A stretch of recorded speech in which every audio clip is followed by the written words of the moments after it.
Peter had his drum kit and I must have felt left out, so it's another really silly story. We went on holiday with our parents in 1990 to Yugoslavia, and I'd saved up loads and loads of money. Well, for me, it was probably like 30 quid.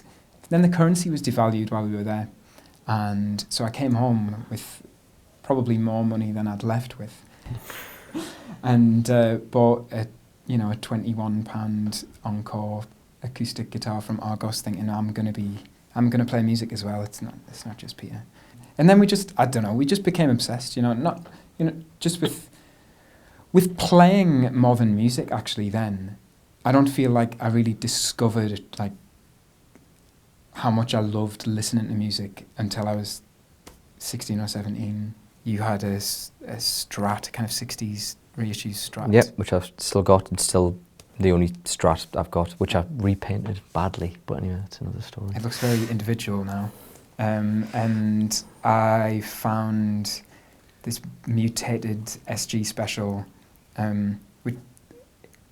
It's in the style of a 68 SG Special with P90s, but whether it really is one, we can't tell because it's a mess and it's been done over several times, I think. But it's still the guitar that I use most often, and I absolutely love it. And when we've looked for things that might work as a replacement, we're going to really struggle because it is such an oddity.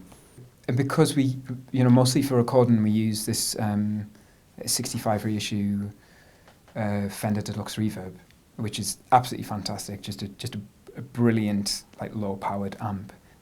I think sometimes in combination with twangy Fender guitars, it's like Fender overload, and the SG kind of mitigates that slightly, but still has like a bite that you don't get from humbuckers.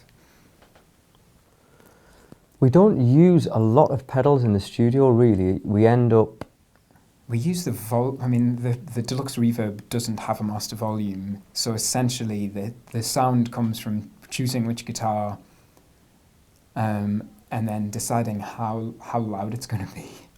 So at 3, it's bright and clear, and at 8, you have to make sure you're in a different room, but it has like a really nice drive to it. And we tend not to record with effects. We don't use very many effects. Even on stage, it's fairly... pretty minimal, really. It's pretty minimal.